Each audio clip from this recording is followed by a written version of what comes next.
Sherlock Holmes, de Arthur Conan Doyle. Hoy presentamos un relato de Las aventuras de Sherlock Holmes. Si disfrutas de la intriga y el ingenio deductivo, te agradecería tu like y tus comentarios. Saludos y que lo disfrutes. El hombre del labio retorcido. Isa Whitney, hermano del difunto Elias Whitney, D.D., director del Colegio de Teología de San Jorge, era adicto perdido al opio. Según tengo entendido, adquirió el hábito a causa de una típica extravagancia de estudiante. Habiendo leído en la universidad la descripción que hacía de Quincy de sus ensueños y sensaciones, había empapado su tabaco en láudano con la intención de experimentar los mismos efectos. Descubrió, como han hecho tantos otros, que resulta más fácil adquirir el hábito que librarse de él, y durante muchos años vivió esclavo de la droga, inspirando una mezcla de horror y compasión a sus amigos y familiares. Todavía me parece que lo estoy viendo, con la cara amarillenta y fofa, los párpados caídos y las pupilas reducidas a un puntito, encogido en una butaca y convertido en la ruina y los despojos de un buen hombre. Una noche de junio de 1889 sonó el timbre de mi puerta, aproximadamente a la hora en que uno da el primer bostezo y echa una mirada al reloj. Me incorporé en mi asiento, y mi esposa dejó su labor sobre el regazo y puso una ligera expresión de desencanto. «Un paciente», dijo, «vas a tener que salir». Solté un gemido, porque acababa de regresar a casa después de un día muy fatigoso. Oímos la puerta que se abría, unas pocas frases presurosas, y después unos pasos rápidos sobre el linóleo. Se abrió de par en par la puerta de nuestro cuarto, y una dama vestida de oscuro y con un velo negro entró en la habitación. «Perdonen ustedes que venga tan tarde», empezó a decir, y en ese mismo momento, perdiendo de repente el dominio de sí misma, se abalanzó corriendo sobre mi esposa, le echó los brazos al cuello y rompió a llorar sobre su hombro. «Ay, tengo un problema tan grande», sollozó, «necesito tanto que alguien me ayude». «Pero si es Kate Whitney», dijo mi esposa, alzándole el velo.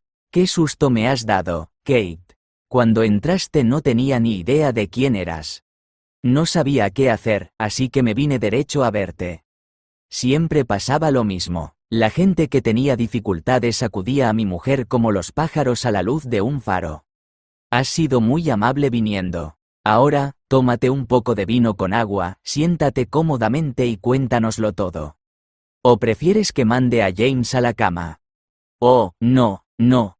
Necesito también el consejo y la ayuda del doctor. Se trata de Isa. No ha venido a casa en 2 días. Estoy tan preocupada por él». No era la primera vez que nos hablaba del problema de su marido, a mí como doctor, a mi esposa como vieja amiga y compañera del colegio. La consolamos y reconfortamos lo mejor que pudimos. ¿Sabía dónde podía estar su marido? ¿Era posible que pudiéramos hacerle volver con ella? Por lo visto, sí que era posible. Sabía de muy buena fuente que últimamente, cuando le daba el ataque, solía acudir a un fumadero de opio situado en el extremo oriental de la City. Hasta entonces, sus orgías no habían pasado de un día, y siempre había vuelto a casa, quebrantado y tembloroso, al caer la noche.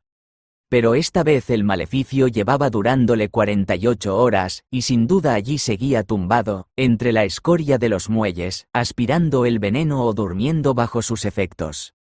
Su mujer estaba segura de que se le podía encontrar en El Lingote de Oro, en Upper Swandam Lane. Pero ¿qué podía hacer ella? ¿Cómo iba ella, una mujer joven y tímida, a meterse en semejante sitio y sacar a su marido de entre los rufianes que le rodeaban? Así estaban las cosas y, desde luego, no había más que un modo de resolverlas. ¿No podía yo acompañarla hasta allí? Sin embargo, pensándolo bien, ¿para qué había de venir ella? Yo era el consejero médico de Isa Whitney y, como tal, tenía cierta influencia sobre él. Podía apañármelas mejor si iba solo. Le di mi palabra de que antes de 2 horas se lo enviaría a casa en un coche si de verdad se encontraba en la dirección que me había dado. Y así, Al cabo de 10 minutos, había abandonado mi butaca y mi acogedor cuarto de estar, y viajaba a toda velocidad en un coche de alquiler rumbo al este, con lo que entonces me parecía una extraña misión, aunque solo el futuro me iba a demostrar lo extraña que era en realidad. Sin embargo, no encontré grandes dificultades en la primera etapa de mi aventura.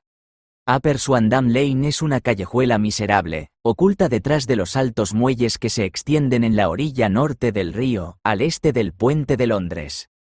Entre una tienda de ropa usada y un establecimiento de Ginebra encontré el antro que iba buscando, al que se llegaba por una empinada escalera que descendía hasta un agujero negro como la boca de una caverna.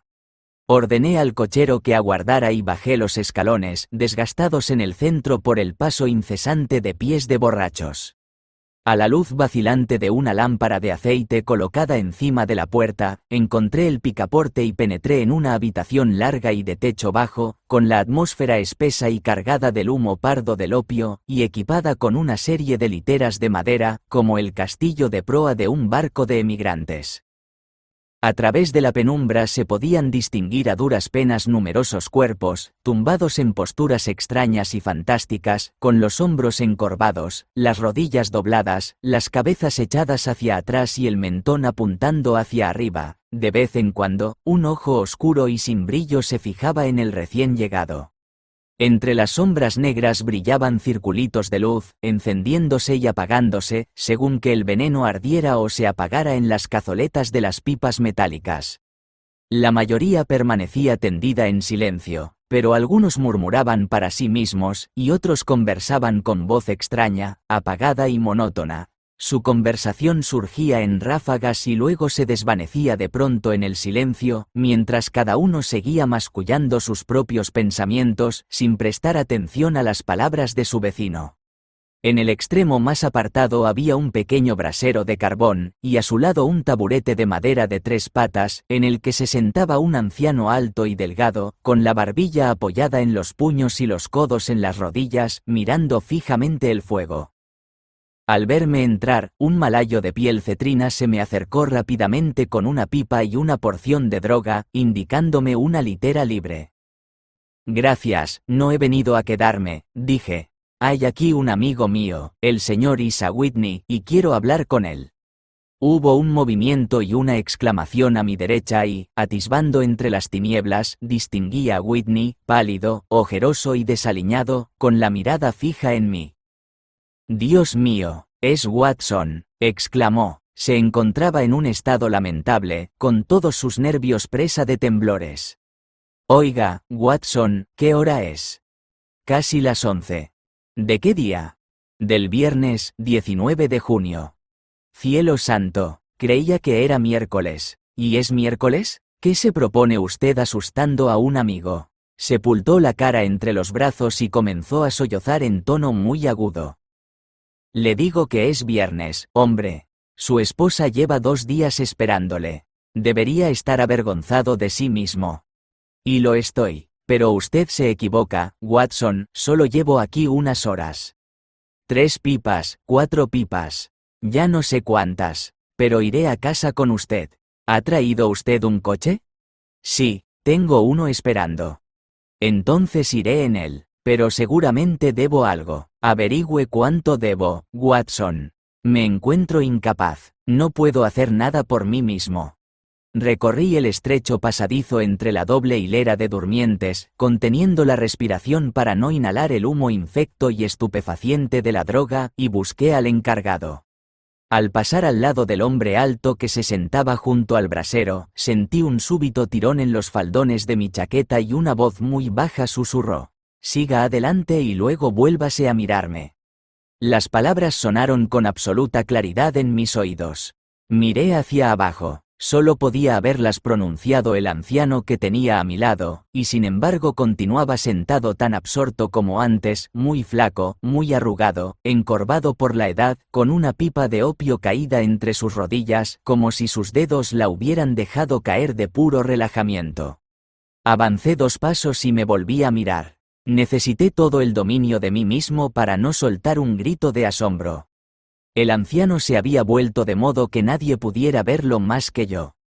Su figura se había agrandado, sus arrugas habían desaparecido, los ojos apagados habían recuperado su fuego, y allí, sentado junto al brasero y sonriendo ante mi sorpresa, estaba ni más ni menos que Sherlock Holmes.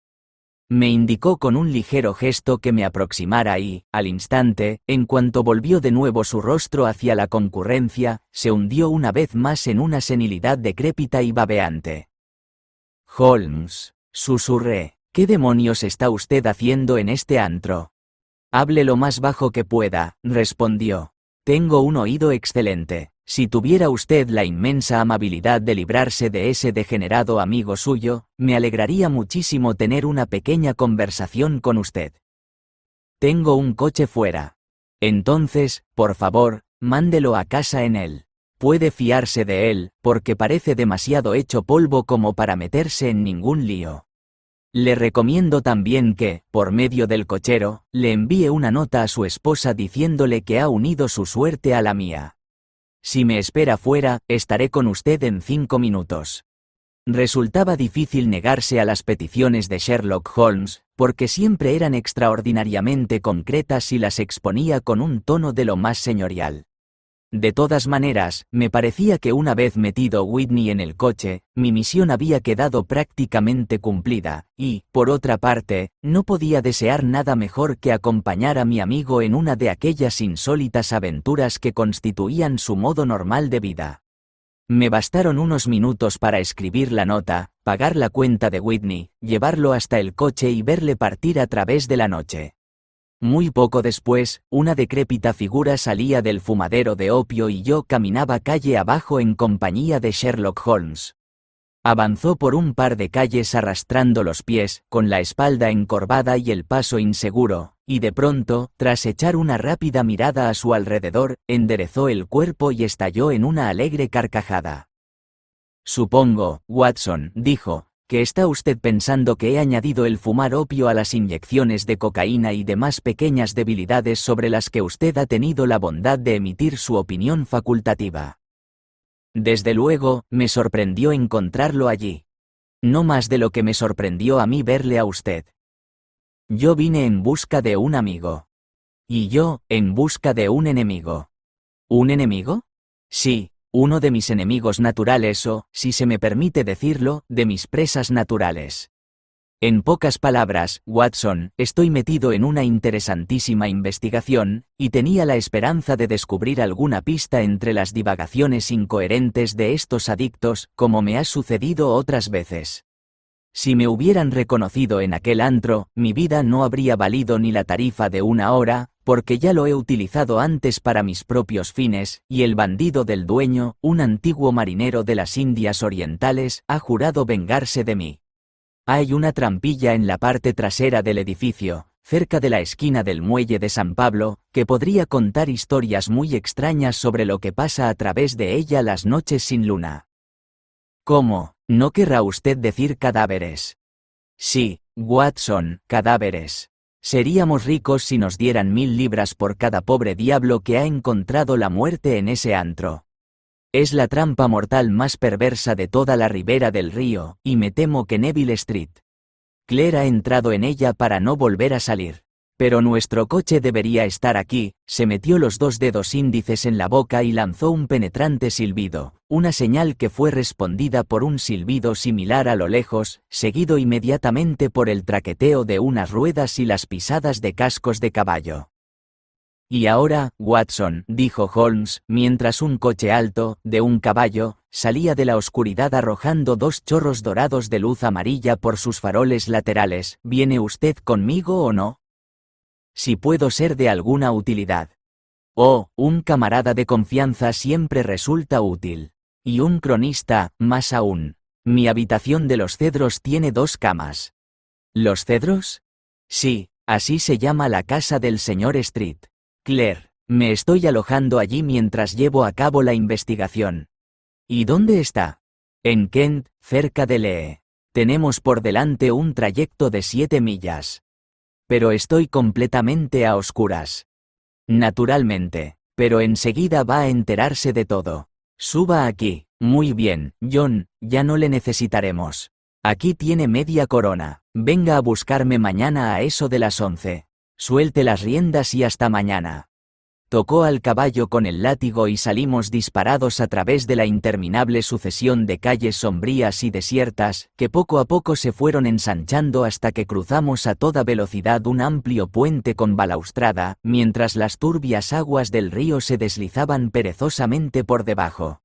Al otro lado nos encontramos otra extensa desolación de ladrillo y cemento envuelta en un completo silencio, roto tan solo por las pisadas fuertes y acompasadas de un policía o por los gritos y canciones de algún grupillo rezagado de juerguistas.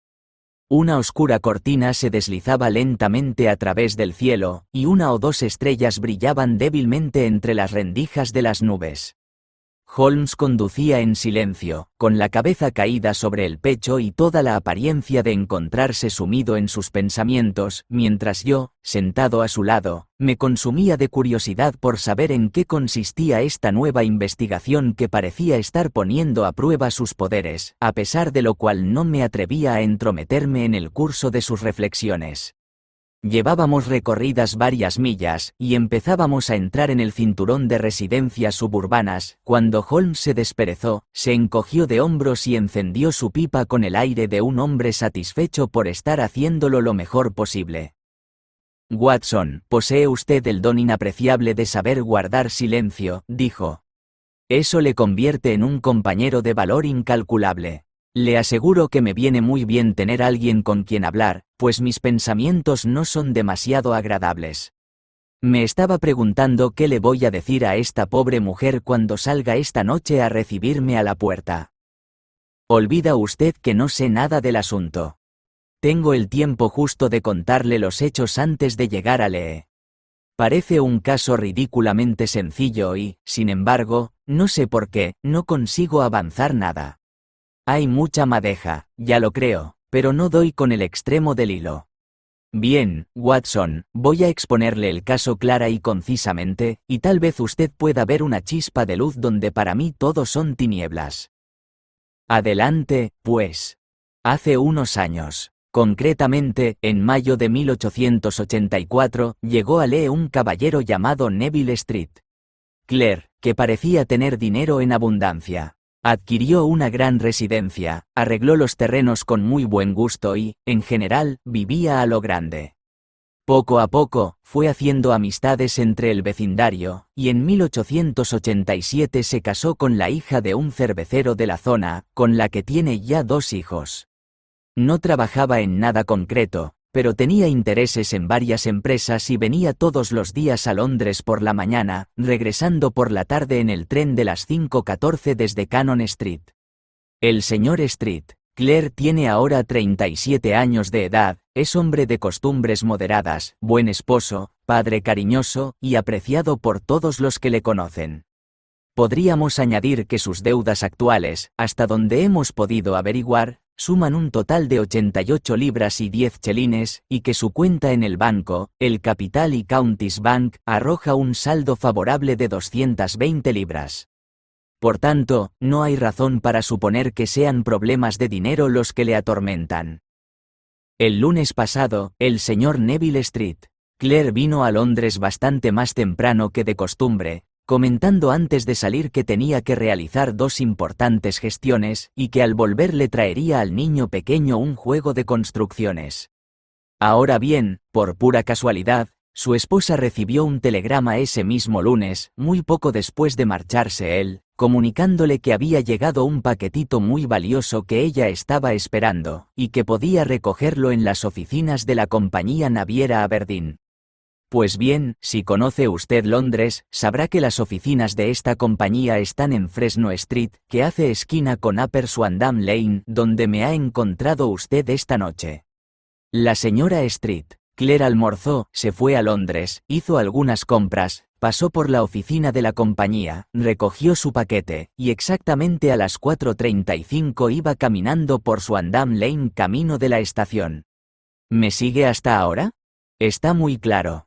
Quizá recuerde usted que el lunes hizo muchísimo calor, y la señora Street, Clare, iba andando despacio, mirando por todas partes con la esperanza de ver un coche de alquiler, porque no le gustaba el barrio en el que se encontraba. Mientras bajaba de esta manera por su Andam Lane, oyó de repente un grito o una exclamación y se quedó helada de espanto al ver a su marido mirándola desde la ventana de un segundo piso y, según le pareció a ella, llamándola con gestos. La ventana estaba abierta y pudo verle perfectamente la cara, que según ella parecía terriblemente agitada. Le hizo gestos frenéticos con las manos y después desapareció de la ventana tan repentinamente que a la mujer le pareció que alguna fuerza irresistible había tirado de él por detrás. Un detalle curioso que llamó su femenina atención fue que, aunque llevaba puesta una especie de chaqueta oscura, como la que vestía al salir de casa, no tenía cuello ni corbata. Convencida de que algo malo le sucedía, bajó corriendo los escalones, pues la casa no era otra que el fumadero de opio en el que usted me ha encontrado, y tras atravesar a toda velocidad la sala delantera, intentó subir por las escaleras que llevan al primer piso. Pero al pie de las escaleras le salió al paso ese granuja de marinero del que le he hablado, que la obligó a retroceder y, con la ayuda de un danés que le sirve de asistente, la echó a la calle a empujones. Presa de los temores y dudas más enloquecedores, corrió calle abajo y, por una rara y afortunada casualidad, se encontró en Fresno Street con varios policías y un inspector que se dirigían a sus puestos de servicio. El inspector y 2 hombres la acompañaron de vuelta al fumadero y, a pesar de la pertinaz resistencia del propietario, se abrieron paso hasta la habitación en la que Street Clare fue visto por última vez. No había ni rastro de él. De hecho, no encontraron a nadie en todo el piso, con excepción de un inválido decrépito de aspecto repugnante. Tanto él como el propietario juraron insistentemente que en toda la tarde no había entrado nadie en aquella habitación. Su negativa era tan firme que el inspector empezó a tener dudas y casi había llegado a creer que la señora Street Clare había visto visiones cuando ésta se abalanzó con un grito sobre una cajita de madera que había en la mesa y levantó la tapa violentamente, dejando caer una cascada de ladrillos de juguete. Era el regalo que él había prometido llevarle a su hijo. Este descubrimiento, y la evidente confusión que demostró el inválido, convencieron al inspector de que se trataba de un asunto grave. Se registraron minuciosamente las habitaciones, y todos los resultados parecían indicar un crimen abominable. La habitación delantera estaba amueblada con sencillez como sala de estar, y comunicaba con un pequeño dormitorio que da a la parte posterior de uno de los muelles. Entre el muelle y el dormitorio hay una estrecha franja que queda en seco durante la marea baja, pero que durante la marea alta queda cubierta por 1,5 metros de agua, por lo menos. La ventana del dormitorio es bastante ancha y se abre desde abajo. Al inspeccionarla, se encontraron manchas de sangre en el alféizar, y también en el suelo de madera se veían varias gotas dispersas. Tiradas detrás de una cortina en la habitación delantera, se encontraron todas las ropas del señor Neville Street Clare, a excepción de su chaqueta, sus zapatos, sus calcetines, su sombrero y su reloj. Todo estaba allí, no se veían señales de violencia en ninguna de las prendas, ni se encontró ningún otro rastro del señor Street Clare. Al parecer, tenían que haberlo sacado por la ventana, ya que no se pudo encontrar otra salida, y las ominosas manchas de sangre en la ventana daban pocas esperanzas de que hubiera podido salvarse a nado, porque la marea estaba en su punto más alto en el momento de la tragedia. Y ahora, hablemos de los maleantes que parecen directamente implicados en el asunto. Sabemos que el marinero es un tipo de pésimos antecedentes, pero, según el relato de la señora Street Clare, se encontraba al pie de la escalera a los pocos segundos de la desaparición de su marido, por lo que difícilmente puede haber desempeñado más que un papel secundario en el crimen. Se defendió alegando absoluta ignorancia, insistiendo en que él no sabía nada de las actividades de Hugh Boone, su inquilino, y que no podía explicar de ningún modo la presencia de las ropas del caballero desaparecido. Esto es lo que hay respecto al marinero. Pasemos ahora al siniestro inválido que vive en la segunda planta del fumadero de opio y que, sin duda, fue el último ser humano que puso sus ojos en el señor Street Clare. Se llama Hugh Boone, y todo el que va mucho por la City conoce su repugnante cara. Es mendigo profesional, aunque para burlar los reglamentos policiales finge vender cerillas. Puede que se haya fijado usted en que, bajando un poco por Threadneedle Street, en la acera izquierda, hay un pequeño recodo en la pared. Allí es donde se instala cada día ese engendro, con las piernas cruzadas y su pequeño surtido de cerillas en el regazo. Ofrece un espectáculo tan lamentable que provoca una pequeña lluvia de caridad sobre la grasienta gorra de cuero que coloca en la acera delante de él. Más de una vez lo he estado observando, sin tener ni idea de que llegaría a relacionarme profesionalmente con él, y me ha sorprendido lo mucho que recoge en poco tiempo. Tenga en cuenta que su aspecto es tan llamativo que nadie puede pasar a su lado sin fijarse en él. Una mata de cabello anaranjado, un rostro pálido y desfigurado por una horrible cicatriz que, al contraerse, ha retorcido el borde de su labio superior, una barbilla de bulldog y un par de ojos oscuros y muy penetrantes, que contrastan extraordinariamente con el color de su pelo, todo ello le hace destacar de entre la masa vulgar de pedigüeños. También destaca por su ingenio, pues siempre tiene a mano una respuesta para cualquier pulla que puedan dirigirle los transeúntes. Este es el hombre que, según acabamos de saber, vive en lo alto del fumadero de opio y fue la última persona que vio al caballero que andamos buscando. Pero es un inválido, dije. ¿Qué podría haber hecho él solo contra un hombre en la flor de la vida?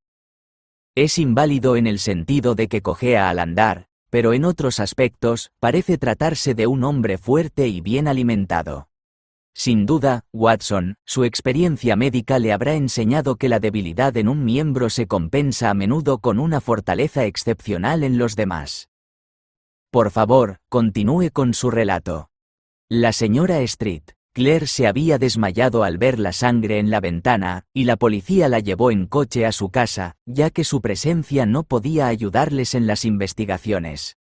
El inspector Barton, que estaba a cargo del caso, examinó muy detenidamente el local, sin encontrar nada que arrojara alguna luz sobre el misterio. Se cometió un error al no detener inmediatamente a Boone, ya que así dispuso de unos minutos para comunicarse con su compinche el marinero, pero pronto se puso remedio a esta equivocación y Boone fue detenido y registrado, sin que se encontrara nada que pudiera incriminarle. Es cierto que había manchas de sangre en la manga derecha de su camisa, pero enseñó su dedo índice, que tenía un corte cerca de la uña, y explicó que la sangre procedía de allí, añadiendo que poco antes había estado asomado a la ventana y que las manchas observadas allí procedían, sin duda, de la misma fuente. Negó hasta la saciedad haber visto en su vida al señor Neville Street. Claire, y juró que la presencia de las ropas en su habitación resultaba tan misteriosa para él como para la policía. En cuanto a la declaración de la señora Street, Claire, que afirmaba haber visto a su marido en la ventana, alegó que estaría loca o lo habría soñado. Se lo llevaron a comisaría entre ruidosas protestas, mientras el inspector se quedaba en la casa, con la esperanza de que la bajamar aportara alguna nueva pista. Y así fue, aunque lo que encontraron en el fango no era lo que temían encontrar. Lo que apareció al retirarse la marea fue la chaqueta de Neville Street. Claire, y no el propio Neville Street. Claire, ¿y qué cree que encontraron en los bolsillos? No tengo ni idea. No creo que pueda adivinarlo. Todos los bolsillos estaban repletos de peniques y medios peniques. En total, 421 peniques y 270 medios peniques. No es de extrañar que la marea no se la llevara. Pero un cuerpo humano es algo muy diferente. Hay un fuerte remolino entre el muelle y la casa. Parece bastante probable que la chaqueta se quedara allí debido al peso, mientras el cuerpo desnudo era arrastrado hacia el río. Pero, según tengo entendido, todas sus demás ropas se encontraron en la habitación. ¿Es que el cadáver iba vestido solo con la chaqueta? No, señor, los datos pueden ser muy engañosos. Suponga que este tipo, Boone, ha tirado a Neville Street. Claire por la ventana, sin que le haya visto nadie. ¿Qué hace a continuación? Por supuesto, pensará inmediatamente en librarse de las ropas delatoras. Coge la chaqueta, y está a punto de tirarla cuando se le ocurre que flotará en vez de hundirse. Tiene poco tiempo, porque ha oído el alboroto al pie de la escalera, cuando la esposa intenta subir, y puede que su compinche el marinero le haya avisado ya de que la policía viene corriendo calle arriba. No hay un instante que perder. Corre hacia algún escondrijo secreto, donde ha ido acumulando los frutos de su mendicidad, y mete en los bolsillos de la chaqueta todas las monedas que puede, para asegurarse de que se hunda. La tira, y habría hecho lo mismo con las demás prendas de no haber oído pasos apresurados en la planta baja, de manera que solo le queda tiempo para cerrar la ventana antes de que la policía aparezca. Desde luego, parece factible. Bien, lo tomaremos como hipótesis de trabajo, a falta de otra mejor. Como ya le he dicho, detuvieron a Boone y lo llevaron a comisaría, pero no se le pudo encontrar ningún antecedente delictivo. Se sabía desde hacía muchos años que era mendigo profesional, pero parece que llevaba una vida bastante tranquila e inocente. Así están las cosas por el momento, y nos hallamos tan lejos como al principio de la solución de las cuestiones pendientes. ¿Qué hacía Neville Street?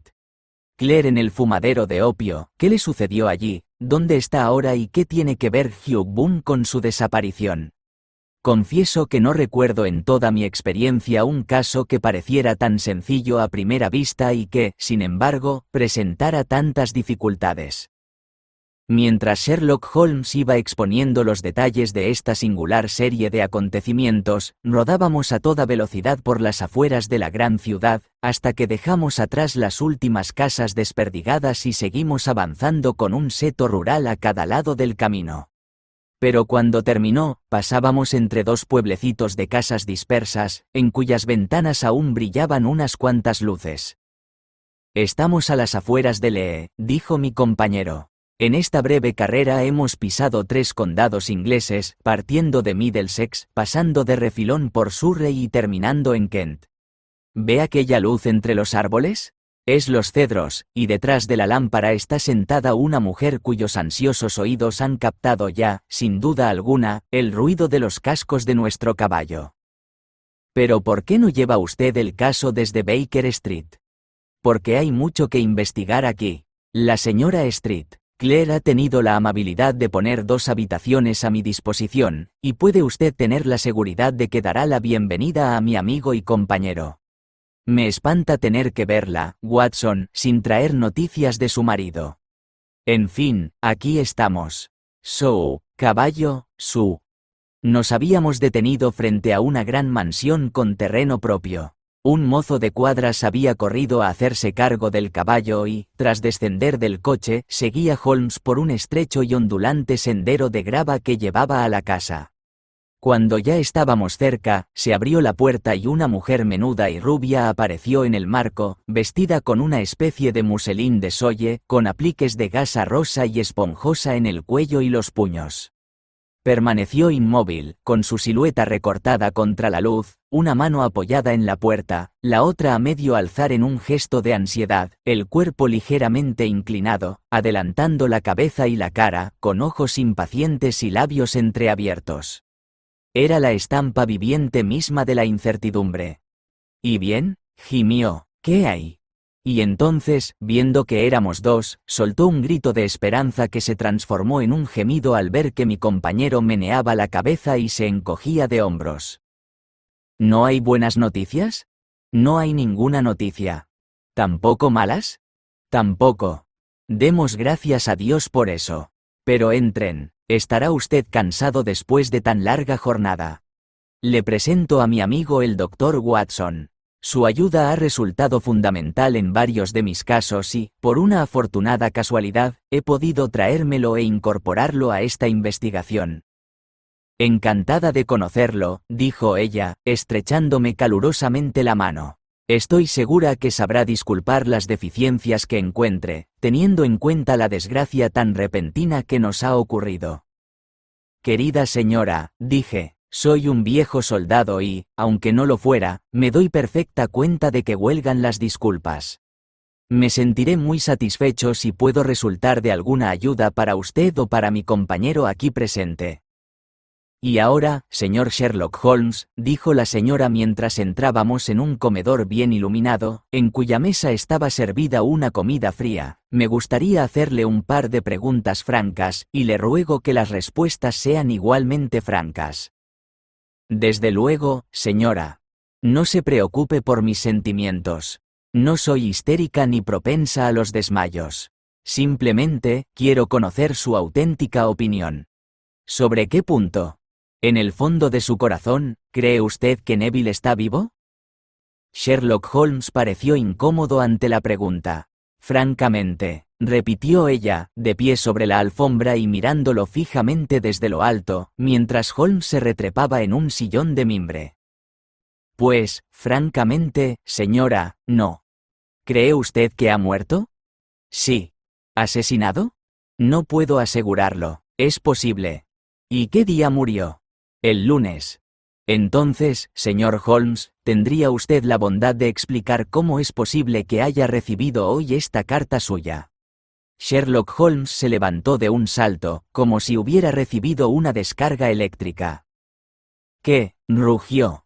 Sí, hoy mismo, dijo ella, sonriendo y sosteniendo en alto una hojita de papel. ¿Puedo verla? Desde luego. Se la arrebató impulsivamente y, extendiendo la carta sobre la mesa, acercó una lámpara y la examinó con detenimiento. Yo me había levantado de mi silla y miraba por encima de su hombro. El sobre era muy ordinario, y traía matasellos de Gravesend y fecha de aquel mismo día, o más bien del día anterior, pues ya era mucho más de medianoche. «Qué mal escrito», murmuró Holmes. «No creo que esta sea la letra de su marido, señora». «No, pero la de la carta sí que lo es». Observo, además, que la persona que escribió el sobre tuvo que ir a preguntar la dirección. ¿Cómo puede saber eso? El nombre, como ve, está en tinta perfectamente negra, que se ha secado sola. El resto es de un color grisáceo, que demuestra que se ha utilizado papel secante. Si lo hubieran escrito todo seguido y lo hubieran secado con secante, no habría ninguna letra tan negra. Esta persona ha escrito el nombre y luego ha hecho una pausa antes de escribir la dirección, lo cual solo puede significar que no le resultaba familiar. Por supuesto, se trata tan solo de un detalle trivial, pero no hay nada tan importante como los detalles triviales. Veamos ahora la carta. Ajá, aquí dentro había algo más. Sí, había un anillo. El anillo con su sello. ¿Y está usted segura de que esta es la letra de su marido? Una de sus letras. ¿Una? Su letra de cuando escribe con prisas. Es muy diferente de su letra habitual, a pesar de lo cual la conozco bien. Querida, no te asustes. Todo saldrá bien. Se ha cometido un terrible error, que quizá tarde algún tiempo en rectificar. Ten paciencia, Neville. Escrito a lápiz en la guarda de un libro, formato octavo, sin marca de agua. Echado al correo hoy en Gravesend, por un hombre con el pulgar sucio. Ajá, y la solapa la ha pegado, si no me equivoco, una persona que ha estado mascando tabaco. ¿Y usted no tiene ninguna duda de que se trata de la letra de su esposo, señora? Ninguna. Esto lo escribió Neville. Y lo han echado al correo hoy en Gravesend. Bien, señora Street. Claire, las nubes se despejan, aunque no me atrevería a decir que ha pasado el peligro. Pero tiene que estar vivo, señor Holmes.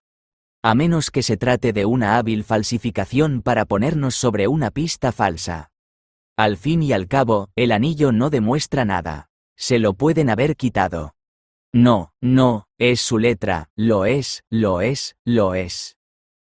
Muy bien, sin embargo, puede haberse escrito el lunes y no haberse echado al correo hasta hoy. Eso es posible. De ser así, han podido ocurrir muchas cosas entre tanto. Ay, no me desanime usted, señor Holmes. Estoy segura de que se encuentra bien. Existe entre nosotros una comunicación tan intensa que si le hubiera pasado algo malo, yo lo sabría. El mismo día en que le vi por última vez, se cortó en el dormitorio, y yo, que estaba en el comedor, subí corriendo al instante, con la plena seguridad de que algo había ocurrido. ¿Cree usted que puedo responder a semejante trivialidad y, sin embargo, ¿No darme cuenta de que ha muerto? He visto demasiado como para no saber que la intuición de una mujer puede resultar más útil que las conclusiones de un razonador analítico. Y, desde luego, en esta carta tiene usted una prueba bien palpable que corrobora su punto de vista. Pero si su marido está vivo y puede escribirle cartas, ¿por qué no se pone en contacto con usted? No tengo ni idea, es incomprensible. ¿No comentó nada el lunes antes de marcharse? No. ¿Y a usted le sorprendió verlo en Swandam Lane? Mucho. ¿Estaba abierta la ventana? Sí. Entonces, él podía haberla llamado. Podía, sí. Pero, según tengo entendido, solo lanzó un grito inarticulado. En efecto. ¿Que a usted le pareció una llamada de auxilio? Sí, porque agitaba las manos.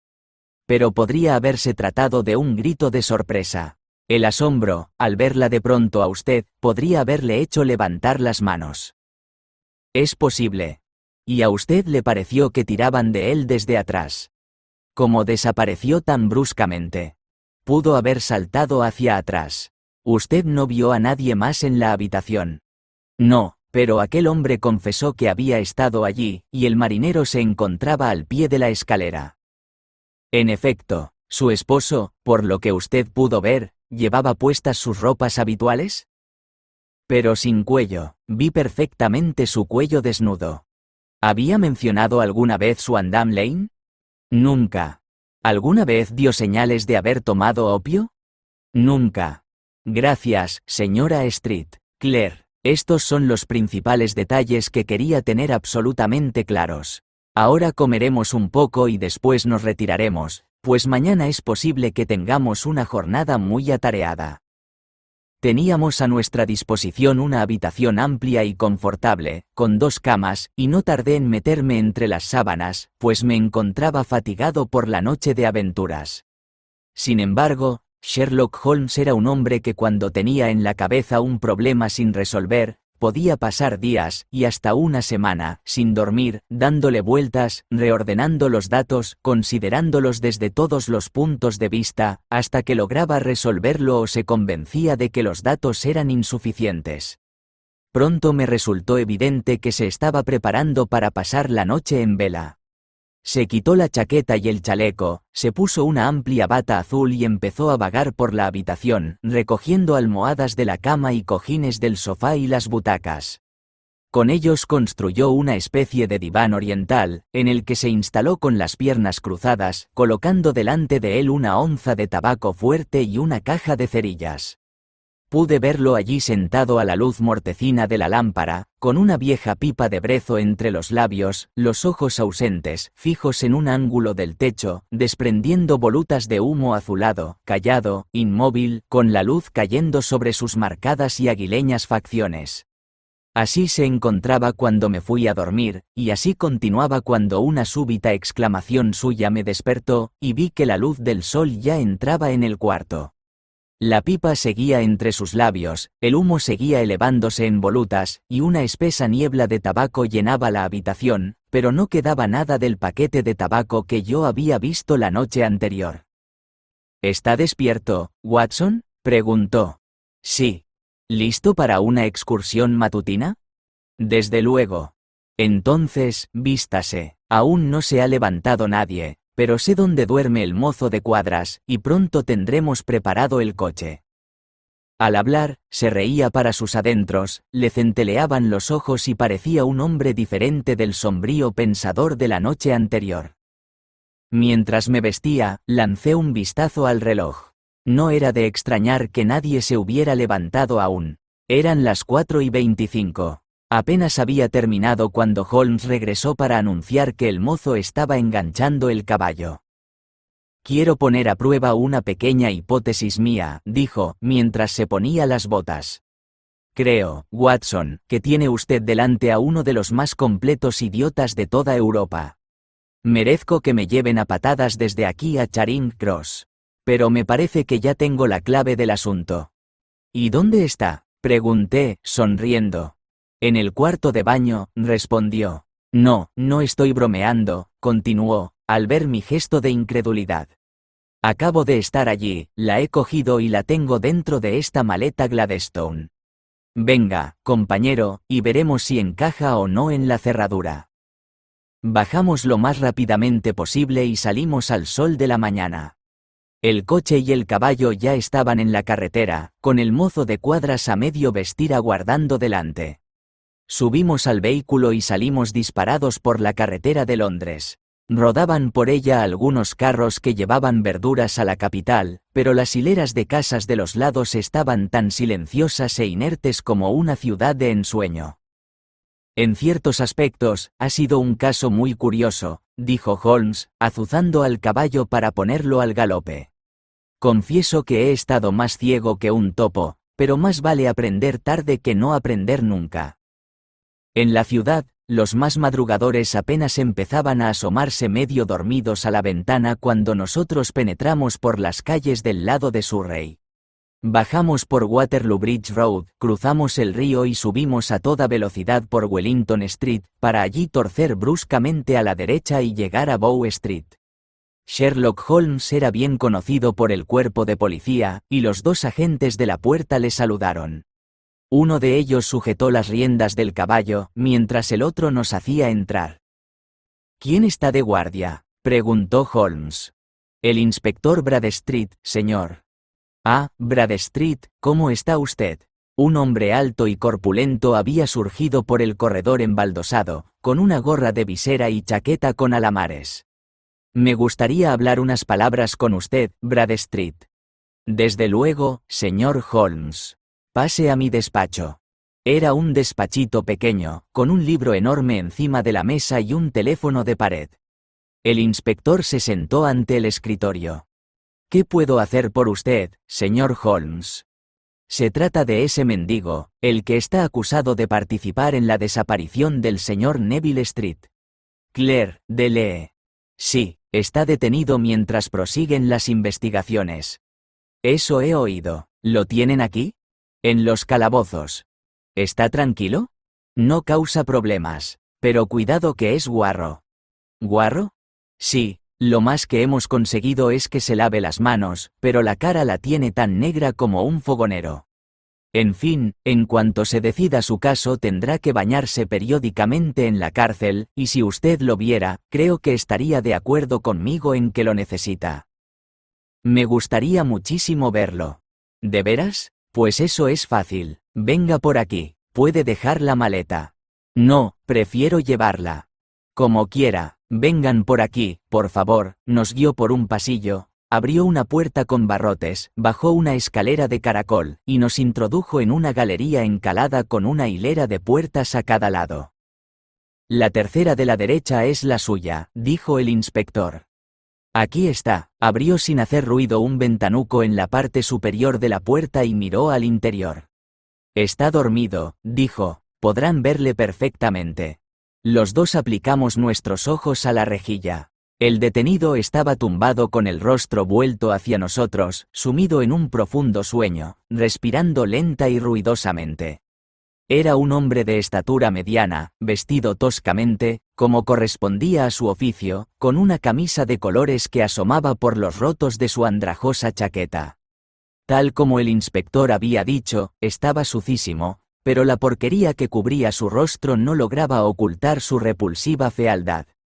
El ancho costurón de una vieja cicatriz le recorría la cara desde el ojo a la barbilla, y al contraerse se había tirado del labio superior dejando al descubierto 3 dientes en una perpetua mueca. Unas greñas de cabello rojo muy vivo le caían sobre los ojos y la frente. «Una preciosidad, ¿no les parece?», dijo el inspector. «Desde luego, necesita un lavado», contestó Holmes.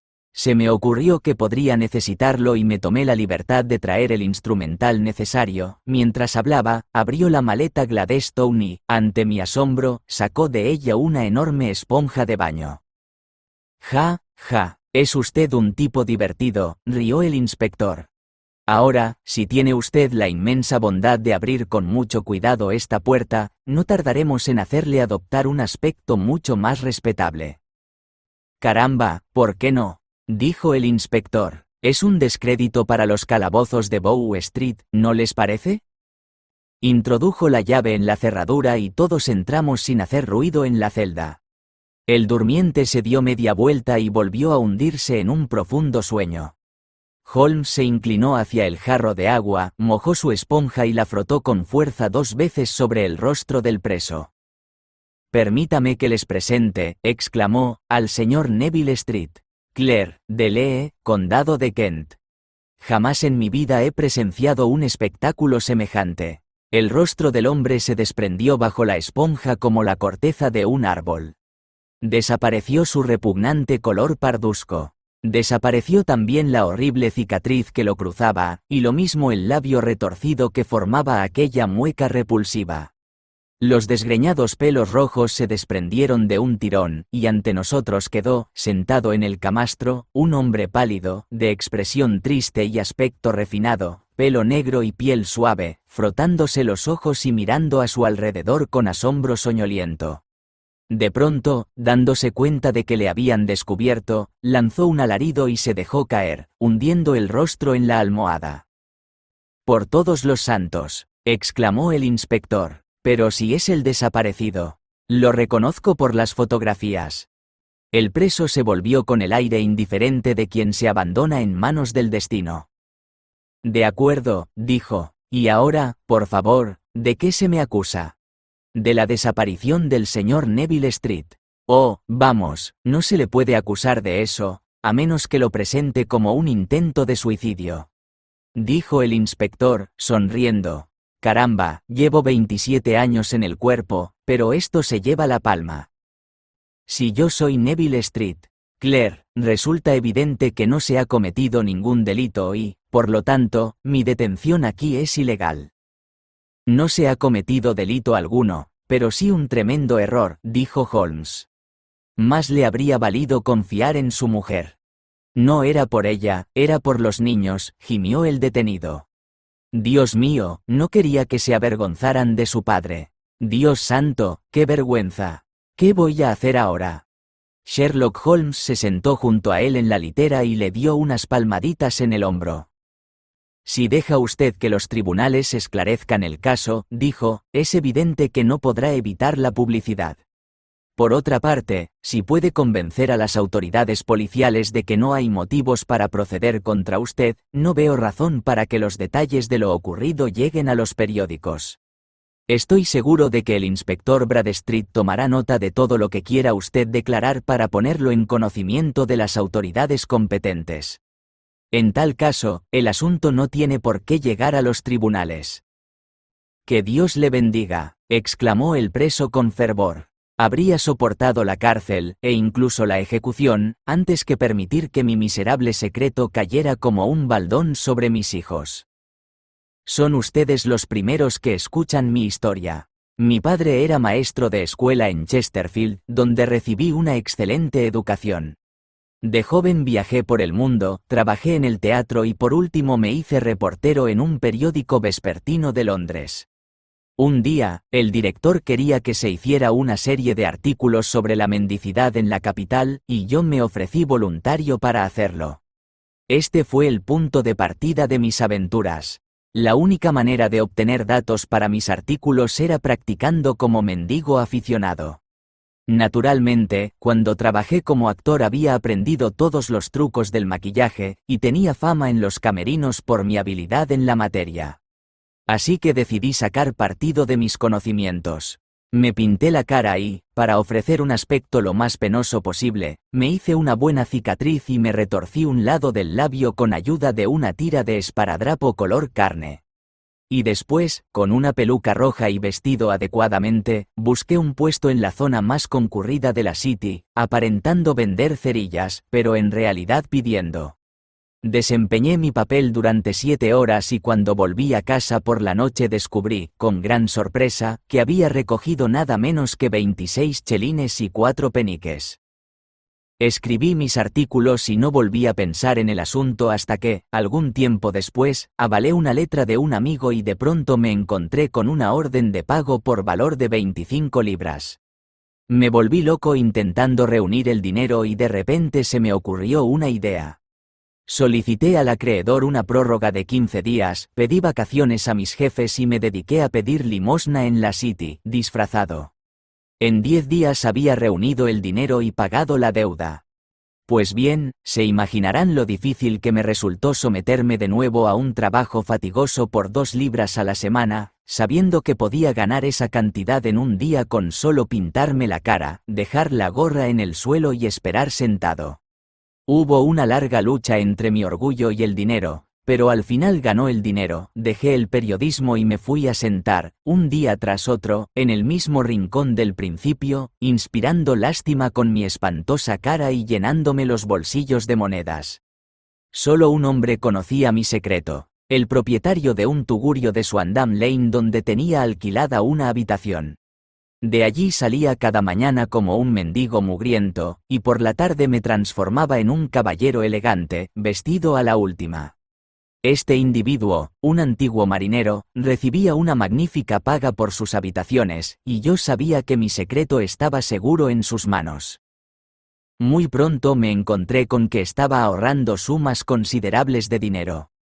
No pretendo decir que cualquier mendigo que ande por las calles de Londres pueda ganar 700 libras al año, que es menos de lo que yo ganaba por término medio, pero yo contaba con importantes ventajas en mi habilidad para la caracterización y también en mi facilidad para las réplicas ingeniosas, que fui perfeccionando con la práctica hasta convertirme en un personaje bastante conocido en la City. Todos los días caía sobre mí una lluvia de peniques, con alguna que otra moneda de plata intercalada, y muy mal se me tenía que dar para no sacar por lo menos 2 libras. A medida que me iba haciendo rico, me fui volviendo más ambicioso.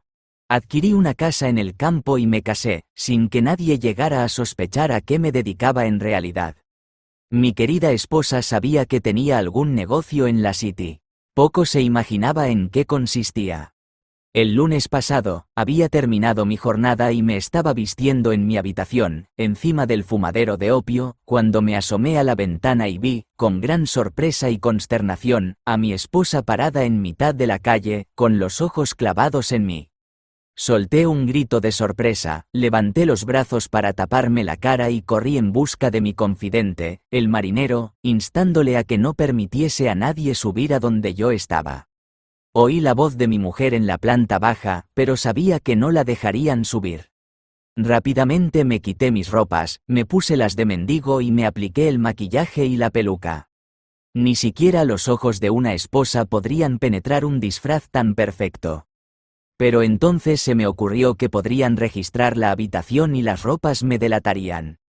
Abrí la ventana con tal violencia que se me volvió a abrir un corte que me había hecho por la mañana en mi casa. Cogí la chaqueta con todas las monedas que acababa de transferir de la bolsa de cuero en la que guardaba mis ganancias. La tiré por la ventana y desapareció en las aguas del Támesis. Habría hecho lo mismo con las demás prendas, pero en aquel momento llegaron los policías corriendo por la escalera y a los pocos minutos descubrí, debo confesar que con gran alivio por mi parte, que en lugar de identificarme como el señor Neville Street, Claire, se me detenía por su asesinato. Creo que no queda nada por explicar. Estaba decidido a mantener mi disfraz todo el tiempo que me fuera posible, y de ahí mi insistencia en no lavarme la cara. Sabiendo que mi esposa estaría terriblemente preocupada, me quité el anillo y se lo pasé al marinero en un momento en que ningún policía me miraba, junto con una notita apresurada, diciéndole que no debía temer nada. La nota no llegó a sus manos hasta ayer, dijo Holmes. ¡Santo Dios! ¿Qué semana debe de haber pasado?